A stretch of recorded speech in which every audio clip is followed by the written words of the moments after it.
അത് പാടാത്ത വീണയും പാടും, പ്രേമത്തിൻ ഗന്ധർവ വിരൽ തൊട്ടാൽ പാടാത്ത മാനസ വീണയും പാടും, പാടിയേ പറ്റൂ. പ്രണയിക്കാത്ത ഒരു മനസ്സുമില്ല, അതാണ് ഉദ്ദേശം. പാടാത്ത വീണയും പാടും എന്ന് പറയുമ്പോൾ ഉദ്ദേശിക്കുമ്പോൾ പ്രണയം ഒരു ഗന്ധർവനാണ്, അത് സംഗീതത്തിൻ്റെ ആളാണ്, എല്ലാ കലകളുടെ ആളാണ്. അപ്പോൾ പ്രണയത്തിന് അവൻ്റെ ഗന്ധർവ വിരയിൽ തൊട്ട് കഴിഞ്ഞാൽ ഏത് മനസ്സും പ്രണയിക്കും.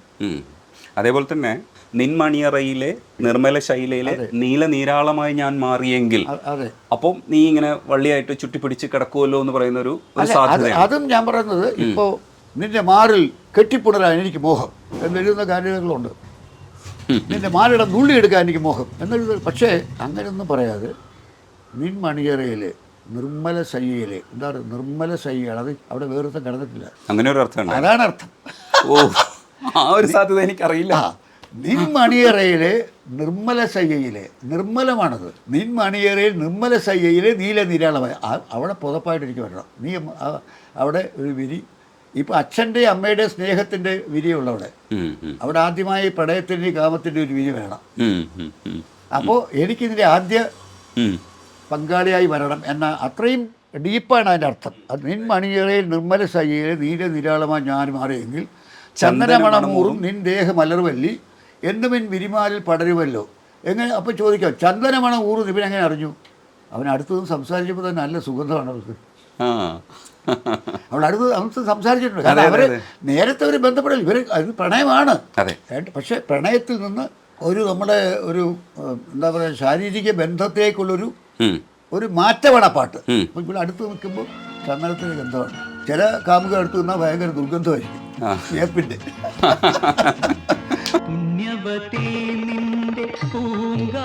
പുണ്യവതി നിൻ പൂങ്കാവനത്തിലൊരു പുഷ്പശലഭമായി ഞാൻ പറഞ്ഞുവെങ്കിൽ ശൃംഗാരമധുപൂർവ്വം നിൻ ദാഹം എന്നും എൻ മുഖത്തോട് അടുക്കുമല്ല. അങ്ങനെ ഓരോന്നും അങ്ങനെ നമ്മൾ എങ്ങനെയാണ് നീയും ഞാനും തമ്മിൽ ഒരുമിക്കുന്നത്, ശാരീരികമായി ഒരുമിക്കുന്നത് എന്നാണ് പാട്ട്. ഫുൾ പാട്ടിൻ്റെ അർത്ഥം അതാണ്. അത് വിവിധ ഭാവങ്ങളിൽ പറയുന്നു. അതേപോലെ തന്നെയാണ് പെരുമ്പാവൂർ സാറിൻ്റെ ഒന്നാം രാഗം പാടി. അത് സാർ എഴുതിയത് തന്നെ വിഷ്വൽ കിട്ടിയതിന് ശേഷമാണ്. പക്ഷേ അതിൽ ഒന്നാം രാഗം പാടി ഒന്നിനെ മാത്രം തേടി വന്നുവല്ലോ ഇന്നലെ നീ വടക്കുന്ന അതിന് മുന്നിൽ പാടുവതും രാഗം തേടുവതും രാഗം ദേവനും അനുരാഗിയാം അമ്പലപ്രാവ എന്ന് പാടുന്നുണ്ട്. ഈ ദേവന് അനുരാഗം തോന്നുന്നതായിട്ട് ഈ പ്രാവിനെ സങ്കല്പിക്കുകയാണോ ചെയ്തത്? ശിവന് അനുരാഗിയായിരുന്നല്ലോ. വടക്കനാഥ് ശിവനല്ലേ? അപ്പോൾ ശിവനും പ്രണയിക്കുന്ന ആളാ. ശിവന് പാർവതി ഉള്ളപ്പോൾ ഗംഗയെ പ്രണയിച്ചാണ്. അപ്പോൾ പ്രണയത്തിൻ്റെ ആളാണ് ശിവൻ. അപ്പോൾ പക്ഷേ ഈ പാട്ടിന് മറ്റൊരു വലിയ പ്രത്യേകത ഉണ്ട്. പത്മരാജൻ എൻ്റെ ബന്ധുവാണ്. പത്മരാജൻ്റെ 2 സഹോദരിമാർ എൻ്റെ ചേട്ടത്തിമാര്. പത്മരാജൻ്റെ സ്വന്തം ചേച്ചി എൻ്റെ അമ്മാവൻ്റെ മകൻ്റെ ഭാര്യ. അദ്ദേഹത്തിൻ്റെ വല്യമ്മയുടെ മകൾ എൻ്റെ സ്വന്തം ചേട്ടൻ, ഇപ്പം അഡ്വക്കേറ്റ് പി ജി തമ്മിലാണ് അദ്ദേഹത്തിൻ്റെ ഭാര്യ. അപ്പോൾ ഞങ്ങൾ അടുത്ത ബന്ധുക്കളാണ്. പക്ഷെ പത്മരാജൻ എന്നെ ഒരു പടത്തിലും പാട്ട് എഴുതിയിട്ടില്ല. കാരണം ഇപ്പം നമ്മളെ ബന്ധുക്കൾ സത്രങ്ങൾ പറയില്ലേ, പല കാരണങ്ങളും എന്നെ എഴുതിച്ചിട്ടില്ല. സീസണൊക്കെ പിന്നെ വരുന്നതാണ്. ഇത് അനേക പടങ്ങൾ ചെയ്തു കഴിഞ്ഞു. അത് കഴിഞ്ഞിട്ട് തൂവാനത്തുമ്പികൾ വരുന്നത്. അപ്പോൾ തൂവാനത്തുമ്പികൾ നേരത്തെ ഒരു ഗാനരാവ് പാട്ട് എഴുതി, ഒരു വലിയ ഗാനരാവ് പാട്ട് എഴുതി. ആ പാട്ടുമായിട്ട് അദ്ദേഹം പിക്ചറൈസ് പോയി, ആ പാട്ട് കൊണ്ടുപോയി പിക്ചറൈസ് ചെയ്ത് മനസ്സിൽ വെച്ചുകൊണ്ട് ഷോട്ടുകൾ എടുത്തു. അപ്പോൾ വടക്കനാഥൻ, പിന്നെ ഭയങ്കര മഴ പെയ്യുന്ന കാർമേഘങ്ങൾ ഉരുണ്ടുകൂടുന്നു, അങ്ങനെയുള്ള ഒരുപാട്. കാരണം ഈ അതിനകത്ത് നായകനും തമ്മിലുള്ള പ്രണയത്തിൽ മഴ ഒരു കഥാപാത്രം. തൂവാനത്തുമ്പി കണ്ടിട്ടുണ്ട്. അതിന് പേര് തന്നെ തൂവാനത്തുമ്പികളല്ലേ. അപ്പോൾ മഴ അപ്പോൾ മഴയുമായി ബന്ധപ്പെട്ട അനവധി ഷോട്ട്സ് എടുത്തു. കോരിശ്ശേരി മഴ, ചാറ്റിൽ മഴ, അങ്ങനെയെല്ലാം വിടുത്ത ഷോട്ടുകൾ. തിരിച്ചു വന്നപ്പോൾ എഡിറ്ററും സുഹൃത്തുക്കളും പ്രൊഡ്യൂസർ ഗാന്ധിപതി ബാലനാണ്, എല്ലാവരും പറഞ്ഞു ഈ വരികളും ഷോർട്സ് വായിച്ച് ചെയ്യുന്നില്ല സാറ്, പാട്ടൊന്ന് മാറ്റി എഴുതിയേക്കൊള്ളാം, രണ്ടാമത് റെക്കോർഡ് ചെയ്ത് നന്നാവും. അപ്പോൾ അദ്ദേഹം അത് സമ്മതിച്ചില്ല. അദ്ദേഹം എന്തോ ഇങ്ങനെ ഇൻസ്റ്റന്റ് ചെയ്യുന്ന രീതി സംസാരിച്ചു. സ്വാഭാവികമാണല്ലോ. ഇപ്പോൾ നമ്മൾക്ക് ഈ പാട്ട് എടുത്ത് ഞങ്ങളും ഒരു അഭിമാനമുള്ളവരല്ലേ. ഇപ്പോൾ നമ്മൾക്ക് ഞാൻ ഈ പാട്ട് റെക്കോർഡ് ചെയ്തതിന് ശേഷം അത് മാറ്റി എഴുതുന്ന പറഞ്ഞ സൗകര്യമില്ലെന്ന് ഞാനും പറയും. അപ്പം അങ്ങനെ പറഞ്ഞപ്പോൾ പത്മരാജന് ഇത് മാറ്റി എഴുതിക്കേണ്ട ആവശ്യമുണ്ട്. അങ്ങയുടെ പടങ്ങളിൽ ബിച്ചു തിരുവല്ല പാട്ട് എഴുതിയിട്ടുണ്ട്, ചൊനക്കർ രാമൻകുട്ടി വരെ എഴുതിയിട്ടുണ്ട്, കള്ളൻ ബോധറിൽ. ഞാൻ എഴുതിയിട്ടില്ല. അപ്പോൾ അങ്ങനെ അവരൊരു ചർച്ച, ഗാന്ധിമാരും പത്മരാജും എല്ലാം കൂടെ ചർച്ച ചെയ്തപ്പോൾ നമ്മുടെ ഈ ഗാനരചയിതാവിൽ നിന്ന് മാറി നമ്മൾ പോകുമ്പോൾ അദ്ദേഹം താഴ്ന്ന ഒരാളുടെ അടുത്ത് പോകരുത്, തമ്പി സാർ എഴുതിയാൽ നന്നാവും എന്ന് ഗാന്ധിപതി ബാലനാണ് പറഞ്ഞത്. തമ്പി സാർ എഴുതണം ഈ പാട്ട്, കാരണം പ്രണയ ഗാനമാണ്, അതുകൊണ്ട് തമ്പി സാർ എഴുതി നന്നായിരിക്കും. പക്ഷെ അപ്പോൾ രാജൻ പറഞ്ഞു, ഞങ്ങൾ വീട്ടിൽ അവന് രാജൻ എന്നാണ് വിളിക്കുന്നത്, സുഹൃത്തുക്കൾ പപ്പന, പത്മരാജൻ സുഹൃത്തുക്കൾ പപ്പന, പപ്പന. പക്ഷെ വീട്ടിൽ രാജൻ. അപ്പം രാജൻ പറഞ്ഞു എനിക്ക് പറയാൻ പറ്റില്ല, കാരണം ഞാൻ ഇതുവരെ പാട്ട് എഴുതിച്ചിട്ടില്ല. അപ്പം നേരെ പറയുമ്പോൾ എൻ്റെ സ്വഭാവം അറിയാമല്ലോ, ഞാൻ പെട്ടെന്ന് പ്രതികരിക്കുന്ന ആളാണ്. ക്ഷിപ്രകോപിയാണ്. ഈ 85 വയസ്സിലും ക്ഷിപ്രകോപിയാണ്. അപ്പോൾ കാലം പറഞ്ഞില്ല, ഞാൻ വിളിക്കാം. അങ്ങനെ ഗാന്ധിമാൽ എന്നെ വിളിച്ചു, സാർ ഇങ്ങനൊരു സഹായം ചെയ്യണം, അല്ലാതെ വിശദമായിട്ട് പത്മരാജൻ പറയും. അപ്പോൾ പത്മരാജൻ ഫോൺ എടുത്തു, എന്നോട് ക്ഷമിക്കണം, ഞാൻ ഇതുവരെ നമ്മൾ ബന്ധപ്പെട്ടിട്ടില്ല, എനിക്ക് പാട്ട് എഴുതിക്കാൻ പറ്റിയിട്ടില്ല, പക്ഷേ എനിക്ക് ഇൻസൾട്ട് സംഭവിച്ചു. ഇവിടെ മാറിയില്ല, എനിക്കൊരു ഇൻസൾട്ട് സംഭവിച്ചു, അതിൽ നിന്ന് എനിക്കൊന്ന് രക്ഷപ്പെടണം, എന്നെ സഹായിക്കണം. അപ്പം ഞാൻ പറഞ്ഞു, ഞാൻ പാട്ടെഴുതാം, പക്ഷെ സാധാരണ ഞാൻ വാങ്ങുന്നതിനേക്കാൾ 1000 രൂപ കൂടുതൽ വരണം ഒരു പാട്ട്. അത് പ്രശ്നമല്ല, അത് ഞാൻ ബാലിനോട് പറയാം, ബാലൻ സംസാരിക്കും. അപ്പോൾ രാജ്യം അതുമല്ല, വേറൊരു പ്രശ്നമുണ്ട്, എന്താണ് ട്യൂൺ വെച്ച് എഴുതണം. അത് പ്രശ്നമല്ല, ഞാൻ ഇളയരാജയുടെയും സലീം ചൗധരിയുടെയും ശ്യാമിൻ്റെ ഒക്കെ പാട്ടുകൾ ട്യൂൺ വെച്ച് എഴുതാൻ കുഴപ്പമില്ല. ആ പറഞ്ഞു അതുമല്ല, എന്താ ഞാൻ പിക്ചേഴ്സ് ചെയ്തു പോയി, ആ ഷോർട്സ് കണ്ടിട്ടാണ്. ആലോചിച്ച് നോക്കണം. ഒരു ഡയലോഗ് കൂടെ രാജൻ പറഞ്ഞു, നമ്മൾ ഡയറക്ടർ ആയതുകൊണ്ട് അത് പറ്റുമല്ലോ. അതൊരു കൊളുത്താണ്. കാരണം പാട്ട് കേട്ടിട്ട് വിഷ്വൽസ് എടുക്കാൻ കഴിയുന്ന ഒരു കവിക്ക് വിഷ്വൽസ് ഇന്ന് പാട്ട് എഴുതാൻ പറ്റുമെന്ന് സത്യമാണ്, പറ്റും.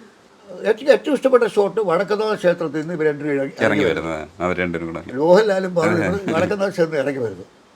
അപ്പോൾ നമ്മൾ തുടങ്ങാൻ, നമുക്ക് എടുത്താണ്ട് തുടങ്ങാം. 1-ാം രാഗം പാടി 1-നെ മാത്രം. അതിന് രാഗത്തിന് 2 അർത്ഥമുണ്ട്, രാഗവും അനുരാഗവും.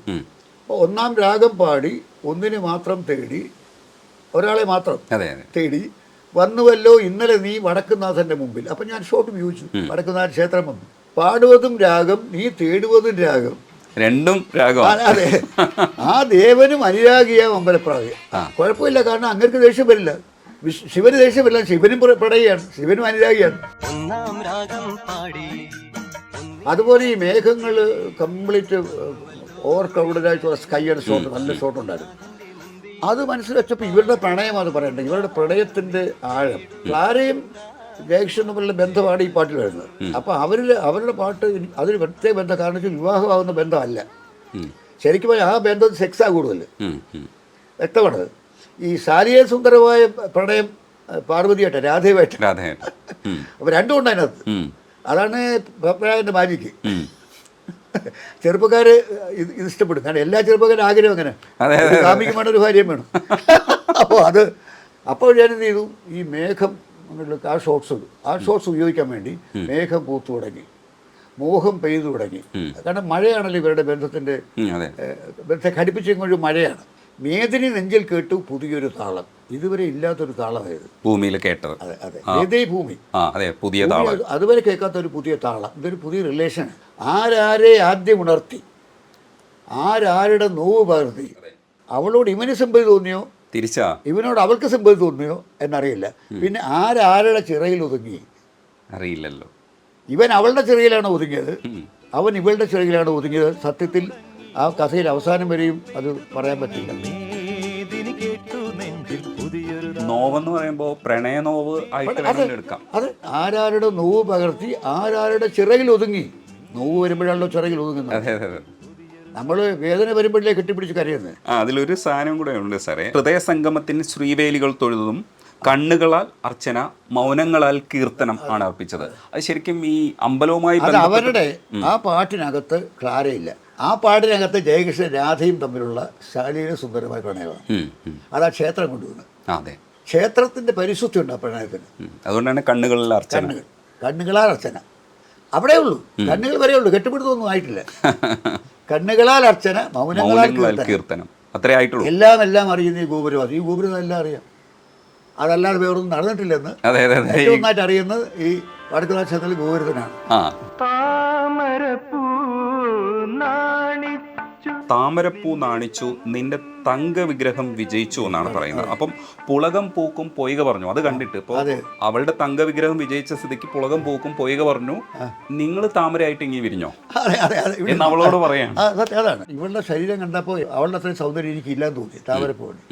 അപ്പോൾ താമരപ്പൂ ലജ്ജിച്ചു ഇവിടെ കണ്ടപ്പോൾ, ഇവിടെ മുഖവും ചിരിയെല്ലാം കൂടെ കണ്ടപ്പോൾ താമരപ്പൂവിന് നാണം തോന്നി, താമരപ്പൂ നാണിച്ചു. അതിലൊരു ചെറിയ ഹിന്റും കൂടെ ഉണ്ട്, നിന്റെ തങ്ക വിഗ്രഹം അതെ വിജയിച്ചു എന്നാണ്. സ്വർണ്ണ നിറമുള്ള ശരീരം, നല്ല വെളുത്ത ശരീരം എന്നർത്ഥം. നിന്റെ തങ്കവിഗ്രഹം വിജയിച്ചു, പൊന്നിറവുള്ള മുഖം. അല്ല സാർ, അത് ക്ലാരിറ്റി വരുത്താൻ ചോദിക്കാം. അവളാകുന്ന തങ്കവിഗ്രഹം അല്ല, അതെ, അല്ലല്ല, നിന്റെ തങ്കവിഗ്രഹം. അതെ അതെ, നിന്റെ തങ്കവിഗ്രഹം, നിന്റെ ഈ രൂപം, നിന്റെ ശാരീര സൗന്ദര്യം, ഭാവം, നിന്റെ മുഖം എല്ലാം വരും അതിനകത്ത്. അത് താമരപ്പൂവിനെക്കാളും സൗന്ദര്യമുള്ളതാണ് എന്ന് താമരപ്പൂവിന് തോന്നി. ആ, അതുകൊണ്ട് എന്ത് താമരപ്പൂ നാണിച്ചു. അതെ, എന്നേക്കാൾ സൗന്ദര്യമുള്ള പെണ്ണുങ്ങളുണ്ടോ എന്ന് താമരപ്പൂവിന് തോന്നി. അതാണ് താമരപ്പൂ നാണിച്ചു, നിന്റെ തങ്കവിഗ്രഹം വിജയിച്ചു. നിന്റെ തങ്കവിഗ്രഹം വിജയിച്ചു എന്ന് പറഞ്ഞാൽ നീ കണ്ടിട്ട് താമരപ്പൂ നാണെന്ന് തോന്നി. പുളകം പൂക്കും പൊയ്ക പറഞ്ഞു. അപ്പോൾ ഇത് രണ്ടും അറിഞ്ഞ പൊയ്ക എന്ത് പറഞ്ഞു? കുളം പറഞ്ഞു, യുവതി നീ ഒരു കാര്യം ചെയ്യും, നീ ഒരു പൂവായി ഇവിടെ നിന്നു. കാരണം അപ്പോൾ നീ എൻ്റെ ഭാഗമാവുമല്ലോ. അതിൽ സ്വാർത്ഥത ഉണ്ട്, പൊയ്യക്കൊരു സ്വാർത്ഥത. കാരണം നീ അകന്ന് നിൽക്കുന്ന വല്ലപ്പോഴും വന്നെൻ്റെ വെള്ളം കോരുന്നല്ലാതെ നീ ഒരു കാര്യം, നീ എന്നിൽ പൂവായിട്ട് വിടർന്ന് നിൽക്കുക, എനിക്ക് സമ്മതം. അത്രയും സുന്ദരിയായിരുന്നു.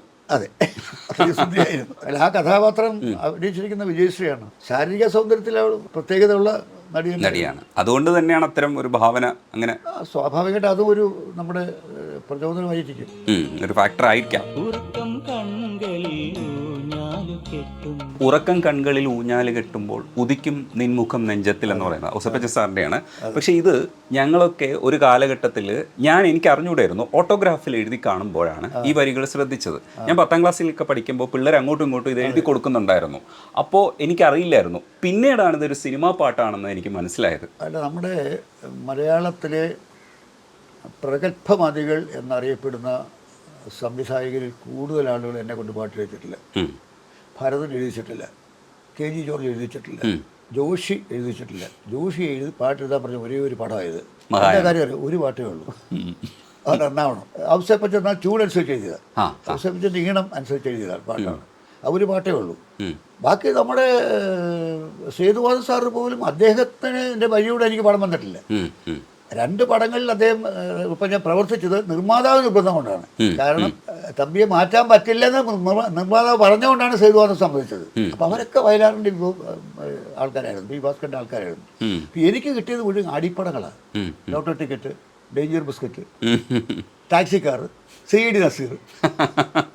അതിലെല്ലാം മനോഹരമായ. അല്ല, ഞാൻ എന്ത് ചെയ്തു, ആ പരിമിതി ഞാൻ മനസ്സിലാക്കി, എൻ്റെ പാട്ട് ഞാൻ നന്നാക്കി. അതേ ടാക്സിക്കാരന് പറ്റിയ പാട്ട് എഴുതിയിരുന്നെങ്കിൽ എവിടെ നിൽക്കില്ല. അതുകൊണ്ട് എന്തു പറ്റി, ഇപ്പോൾ ടാക്സിക്കാർ, ലോട്ടറി ടിക്കറ്റ്, ജയിച്ചർ ബിസ്ക്കറ്റ്, കണ്ണൂടി എക്സ്, കൊച്ചിൻ എക്സ്പ്രസ്, ഇതെല്ലാം ജനം മറന്നു. പക്ഷെ ആ പാട്ട് പറഞ്ഞിട്ടില്ല. ഈ പാട്ട് ഈ പടങ്ങൾ ആരും ഓർക്കുന്നില്ല.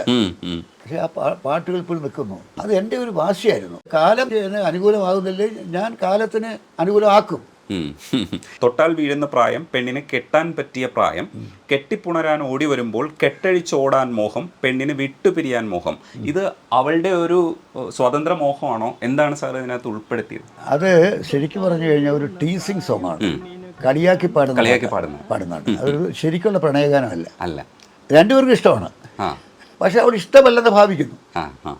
അപ്പോൾ അയാൾ പിന്നേരെ വന്ന് അപ്പം അവളും അത് രസിക്കുന്നുണ്ട്. അതാണ് പ്രത്യേകത. അപ്പോൾ അങ്ങനെയുള്ള സിറ്റുവേഷൻ പാട്ടുകൾ വലിയ പ്രയാസമാണ്. അപ്പോൾ ഇത് അങ്ങേര് തിരിച്ചറിയുന്നുണ്ട് എന്നാണ് തൊട്ടാൽ വീഴുന്ന പ്രായം, പെണ്ണിനെ കെട്ടാൻ പറ്റിയ പ്രായം, കെട്ടിപ്പിടിക്കാൻ ഓടി വരുമ്പോൾ കെട്ടഴിച്ചോടാൻ മോഹം, വിട്ടുപിരിയാൻ മോഹം.